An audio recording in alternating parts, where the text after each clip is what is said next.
Welcome in, welcome back, and welcome to your 30 Day of Divine Feminine Awakening series. All right, for those of you that saw the community post, you know what this 30-day series consists of. For those of you that have not, go check it out and then come back, okay? So, let's get right into it. Day 1, we are going to be finding out which goddess is calling right now. All right, cards out. We have Blood Iwith, Ninersag, Ariane Rod, Lakshmi, and Areshkagal. Okay, so Blood Iwith is calling, and she's not coming gently. She's the goddess who was made from flowers by magicians who thought they could control her destiny, who believed they could craft her into exactly what they needed her to be. 9 sacred flowers woven together, and I do have notes, and those flowers were meadowsweet, oak blossom, broom, primrose, bean, nettle, hawthorn, chestnut, and burdock. They shaped her into a woman, a wife, a solution to someone else's problem. But here's what they didn't understand. You cannot create a soul and expect it to have no will of its own. She lived in a body that wasn't asked for and a life arranged by others with a purpose that served everyone but herself. And then she made a choice. She chose love where she found it. She chose freedom over obedience, and she chose herself when it meant becoming the huntress with unkind claws instead of the docile maiden of flowers. She contains both the soft petals and the sharp talons, and she refuses to apologize for her multiplicity. This is who's calling us right now. The part of you that's been living in shape of someone else's design. The part that's been good, been accommodating, been what they needed you to be. She's calling because it's time to unmake yourself from that forced form. Time to honor your own choices, even in transgressions, even your rebellion. Time to know that you can be many things, the flower and the isle, the maiden and the huntress, the beautiful and the fierce. And allowing these parts expression is what gives you freedom. Ninersag speaks as Bloodwood's message. The Lady of the Mountain, the great mother of ancient summer who shaped humanity from clay mixed with divine essence. She is the soul of every mother who brought you to life, and she's speaking directly to you now. You are her child. You are made from the stuff of creation itself. She gave birth to the gods of healing so you would have medicine for your suffering. She is the womb that births and the knife that cuts the cord, cutting away what entangles you, what chokes your life force, what keeps you bound to suffering that isn't yours to carry. Listen to what she's saying. You deserve comfort. You deserve to be cared for. You deserve healing that goes deep into your bones. She brings birth and creation, yes, but she also brings the severing of unhealthy attachments. There are cords wrapped around you right now. Old agreements, toxic loyalties, obligations that drain you, and promises made when you didn't know better. She's cutting them. Not because you're bad for having them, but because you're hers and she's protecting what's hers. She's reminding you that you were created with intention, with love, with divine breath mixed into your clay. You are not a mistake. You are not too much or not enough. You are a child of the Great Mother, and she will do everything in her power to bring you healing. She is the place where The sea kisses the sky, the meeting points of earth and heaven, the sacred marriage of matter and spirit. In you, these two worlds meet. You are that holy. And she appears now. And this is crucial because Arianrod, the lady of the silver wheel, mother of destiny, the one who dwells in two places, crowned with stars in the heavens and deep in the drowned castle beneath the waves. She knows every star by name. She's been watching your life unfold from the cosmic throne since before you took your first breath. This moment right now, where Blood-Eye with Calls and Ninnersack speaks, this isn't random. This is written in your fate. Arianrod brings a geesh, a sacred boundary, a life lesson, a destiny loop that you'll encounter again and again until you learn what it came to teach you. This might feel like a curse when you first meet it. It might feel like limitation, like punishment, like, why does this keep happening to me? But she's telling you that changes everything. Your challenges are not evidence of your failure. They're evidence of your soul's ambition. You came here to learn something specific. Your soul chose this curriculum before you arrived. The lessons might feel restricting, like prison bars, like yeesh, that trap you, but they only can be escaped by understanding their depth and embracing them, not by trying to run or transcend or bypass. Arianrod is the mother of skills and the mother of lessons. She doesn't give you easy tasks. She gives you the ones that will turn you into who you came here to be. What feels like it's blocking you is actually shaping you. What feels like karma you can't escape is actually the exact texture of friction your soul needs to develop strength. She's asking you to make peace with what seems to restrict you right now. Let false chains fall away, but also to understand that some boundaries are there to teach you the shape of your true power. Your fate isn't punishing you, it's sculpting you. Every lifetime, every lesson, every time you thought, not this again, it's all part of the dance Arianrod choreographed with you before you forgot you were dancing.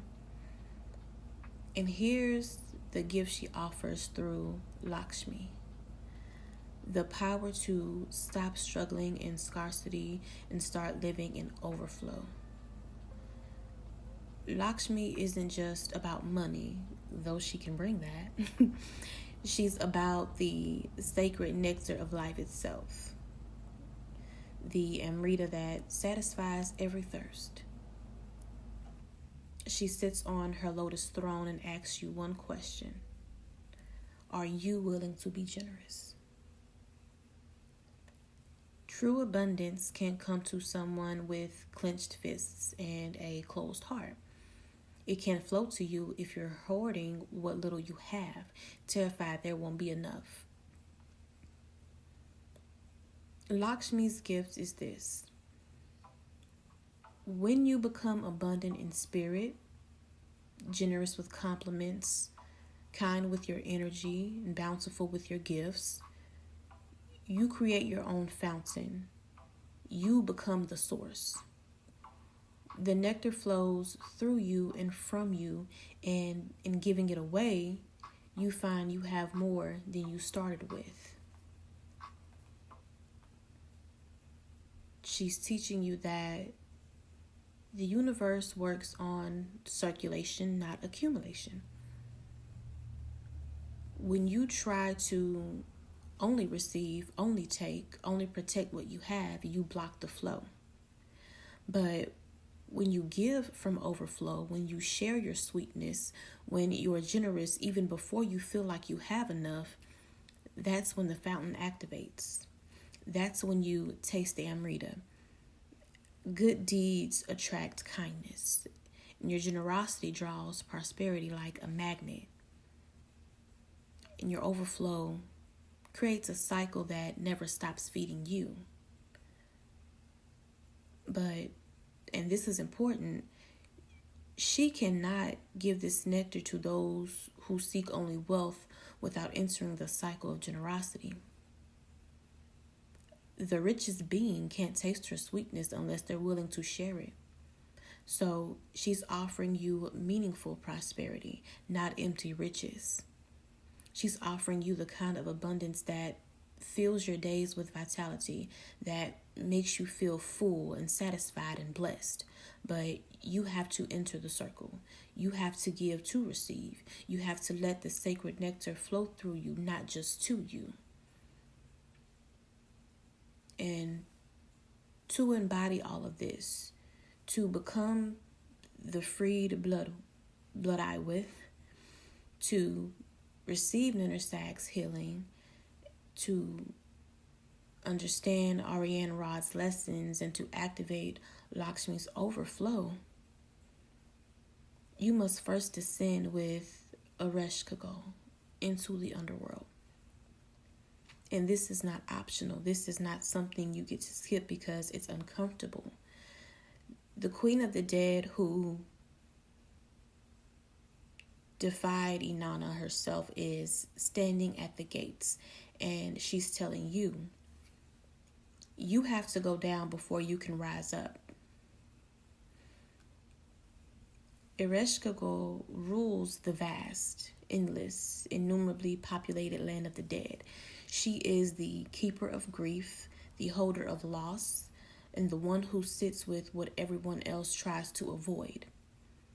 She lost her sister, she lost her husband, and her land is filled with the sweet songs of the mourning ones. And somehow, their keening brings her comfort, even joy. She understands what most people refuse to accept. Grief is not the enemy. Loss is not something to transcend. The underworld is not a place to escape from. It's your final destination, and there's no way out. But here's what she knows that you need to learn. You're never alone in your loss. Mourning is her story. The land of the dead is alive with voices of everyone who's ever loved and lost. To enter her realm, you must pass through 7 gates. At each gate, you must remove something. A piece of armor, a false identity, a protective layer, a story you've been telling yourself.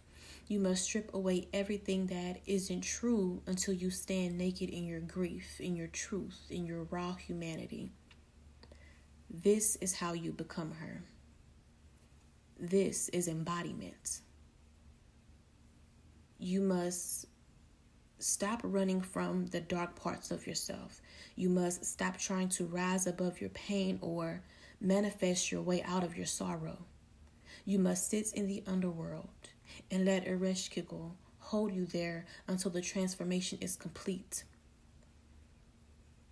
She defied the upper world and kept her throne because she refused to pretend that darkness isn't sacred. She refused to act like death and loss aren't teachers. So your path to becoming free like Blood Eye with and healed like Nintersag offers, and wise to your destiny like Ariane Rod reveals, and abundant like Lakshmi promises. It all runs through Oracle's realm. You must visit what's dead in you. You must honor what you've lost. You must feel what hurts and let it teach you instead of running from it. You must defy anyone who tells you to get over it, or think positive, or raise your vibration when your soul needs to descend and learn what only darkness can teach. The underworld is where you find your purpose. It's where you come into your fullness. It's where you get crowned with the knowledge and wisdom of your own transformation. So go down, past the 7 gates. Let each guardian take what isn't real and stand naked in your truth. Let the queen of the dead sit with you in your grief. And when you finally feel that you understand that your losses have shaped you, that your darkness holds power, that your pain has purpose, then you rise. Not because you bypassed the underworld, but because you learned its secrets. Not because you transcended your humanity, but because you fully inhabited it. This is the path, and this is what it means to become blood-eyed with. Free, unchained, choosing yourself, all parts of yourself, without apology. All right, and that wraps up day 1. Please turn on your notifications, like, comment, and subscribe, and I will see you tomorrow. More goddess wisdom in day 2. Until next time.